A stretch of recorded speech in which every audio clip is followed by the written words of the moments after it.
Good morning friends. आज आपण integral ट्रान्सफॉर्मची एक एक्सरसाइज डिस्कस करणार आहे. त्याबद्दल काही हिंट आपल्याला सांगणार आहे, परंतु एक्झाम्पल्स हे तुम्हालाच करायचे आहेत. आणि आपला लेक्चर नंबर सुरू आहे 60. काय आहे या एक्सरसाइज मध्ये, किती प्रॉब्लेम्स आहेत बघा. Find the Laplace transform of the following. 1. F of t is equal to t minus 1 if 1 is less than t is less than 2 आणि 0 otherwise. मित्र हो, अशा टाईपचा एक एक्झाम्पल आपण ऑलरेडी घेतलेला आहे, जे की एक्झाम्पल नंबर 15 मध्ये u of t minus a minus u of t minus b, ए च्या जागेवर इथं 1 आहे, बी च्या जागेवर इथे 2 आहे. त्यामुळे अशा टाईपचे 15वा तर घेतलेलाच आहे, पण त्याच्या पुढे सुद्धा आलेला आहे. तर आपण काय लिहिणार मग?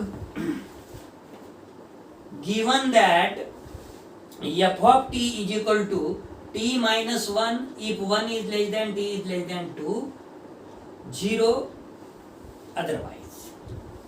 तर हे t-1 जर आपण बाहेर काढलं तर इथं 1 राहील, इथं 0 राहील. if 1 is less than t is less than 2 otherwise.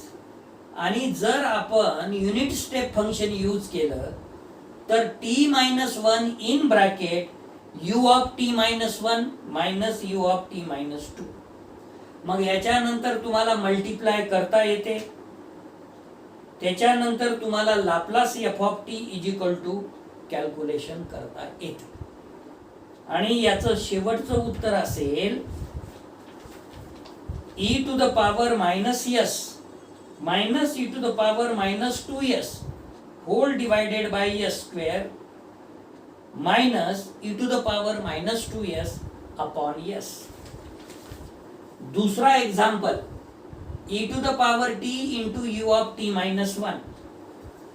या टाईपचा सुद्धा एक्झाम्पल आपण घेतलेला आहे. मग याच्यामध्ये f ऑफ t ची किंमत e to the power t घ्यायची आणि Laplace e to the power t into u of t minus 1. कोणत्या फॉर्म्युल्यानं? Laplace f of t u of t minus a which is equal to e to the power minus as into Laplace f of t plus a. म्हणजे याचं calculation तुम्हाला आता काय करता येईल? e to the power म्हणजे Laplace e to the power t u of t minus 1 which is equal to e to the power minus s, कारण a ची किंमत 1 आहे, आणि Laplace e to the power t plus 1. मग त्याच्यातला e to the power 1 म्हणजे तो outside the Laplace घेऊ आपण, आणि कॅल्क्युलेशन तुम्हाला येते. रिझल्ट राहील e to the power minus in bracket s minus 1 into 1 upon s minus 1. तिसऱ्या नंबरचं t युला सफिक्स 2t, हाही एक्झाम्पल आपण केलेला आहे. याला कसं लिहिता येईल? वी हॅव युला suffix 2 in bracket t which is equal to 0 when t is less than 2 and which is equal to 1 when t is greater than 2, and simply it is can also be written as u of t minus 2. आणि म्हणून Laplace t into u ला suffix 2 of t which is equal to Laplace t u of t minus 2 which is equal to आपल्याला calculation येते करायचं. ते number 4 हे सगळं दिलेलं आहे. याचा लाप्लास काढायचा आहे आपल्याला. मग लाप्लास ऑफ मल्टिप्लाय डायरेक्ट करून टाकायचं. Laplace of this plus Laplace of this plus Laplace of this. याला 1/5 taken outside the Laplace in bracket Laplace 1 minus Laplace e to the power 2t तुम्हाला करता येते, प्लस याला लिहायचं Laplace t into u of t minus 0. मग याच्यानंतर calculation करता येते. Plus Laplace of cos hyperbolic टीचा फॉर्म्युला यूज करायचं, e to the power t plus e to the power minus T upon 2 into cos T, मग multiplication करायचं. त्यानंतर जे काही कॅल्क्युलेशन करायचं आहे हे सगळं आपल्याला करता येते, ते आपणच करणार आहात. 5 number t square into you of T minus 2. Direct जर याला तो थेरम यूज केला तर which is equal to Laplace of t square into you of T minus 2 which is equal to E to the power minus 2s into Laplace t plus 2 चा hole square. मग त्याला square करायचं, प्रत्येक टर्मला multiply करायचं, त्याचा Laplace काढायचा आणि calculation तुम्हाला येऊन जाईल. Laplace sine T into you of T minus 4. Very simple. Laplace of this घेतलं तर which is equal to E to the power minus 4s into Laplace of sine T plus 4 which is equal to sine A plus B चा formula use करायचं, multiplication करायचं, calculation करायचं, result येऊन जाईल. 7 नंबरचा example बघा. F of T is equal to हे सगळं आहे, याचा लाप्लास काढायचा आहे आपल्याला. पहिले याची ऍडजस्टमेंट करावं लागेल. म्हणजे हे जे f of T is equal to k in bracket t minus 2 in bracket you of T minus 2 minus you of T minus 3 आहे ना, पहिले केला बाहेर राहू द्यायचं आणि टी मायनस 2 न या दोन्ही टर्मला मल्टिप्लाय करायचं. T minus 2 u of T minus 2 याला सोडवायला अडचण नाही, पण याला जेव्हा तुम्ही मल्टिप्लाय कराल टी मायनस 2 तिथं यू ऑफ टी मायनस 3 आहे. मग या टी मायनस 2 ला टी मायनस 3 प्लस 1 करायचं आणि मल्टिप्लाय करायचं आणि तिसरी टर्म एक मिळवायची, ती Laplace u of T minus 3 असेल.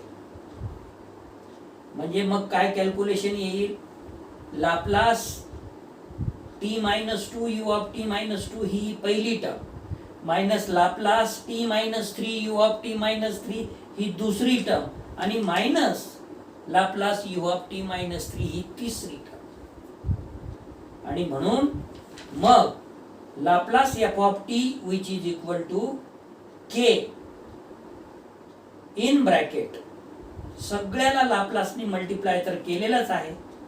मग पहिल्या टर्मचं येईल e to the power minus 2s into Laplace t minus 2 plus 2 with the help of last theorem, previous theorem, minus e to the power minus 3s into Laplace t minus 3 plus 3 आणि शेवटची term minus e to the power minus 3s upon s. मग जे काही calculation येईल ते calculation करून तुम्हाला result आणता येईल. 8व्या नंबरचा example.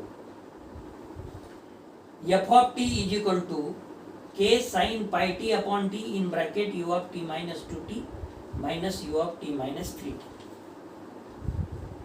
Which is equal to, हे जे के अपॉन टी आहे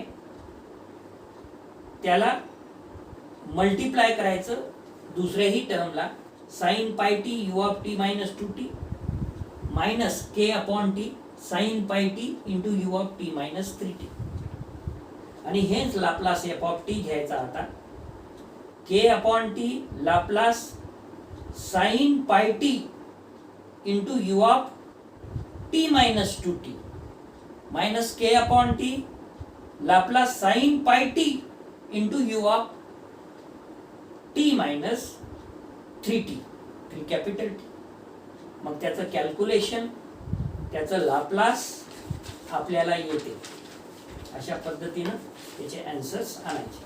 9वा example. Express the following in terms of unit step functions and obtain Laplace transform. F of T is equal to T, 0 is less than T is less than 2 आणि 0 otherwise. मग हा example तसा आपण केलेला आहे. याच्यातून T जर common केलं, given that f of T is equal to T 0 आणि केव्हा तर 0 is less than T is less than 2 च्या वेळेस टी आणि 0 अदरवाईजच्या वेळेस. याच्यातून टी जर बाहेर काढलं तर ते डेफिनेशनच्या फॉर्म मध्ये येऊन जाते 1 0. मग which is equal to t in bracket you of T minus 0 minus you of T minus 2. कोणत्या रिझल्ट प्रमाणे, कोणत्या एक्झाम्पल प्रमाणे? 15व्या एक्झाम्पल प्रमाणे. ए ची किंमत 0 आहे, बी ची किंमत 2 आहे. त्याचा Laplace transform F of T तुम्हाला काढता येते, ते काढू शकता. 10वा example, F of T is equal to sine T when 0 is less than T is less than pi आणि T when T is greater than pi. तर हे जर लाप्लास एफ ऑफ टी आपण घेतलं which is equal to given that, तर हे आहेच 0 to infinity e to the power minus s t f of t d t. मग त्याचे तुकडे करायचे.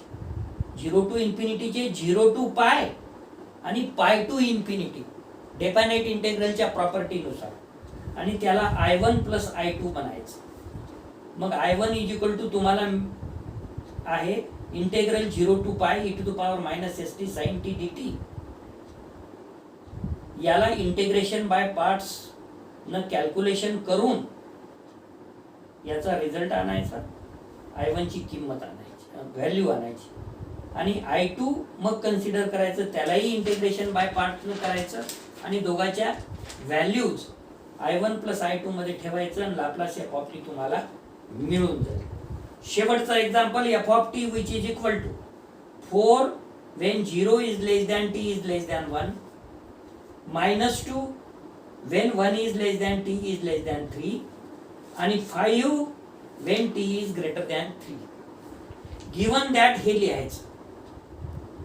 आता f of t is equal to जर हे given that लिहिलं तर हेच Laplace f of t which is equal to integral 0 to infinity e to the power minus st f of t dt.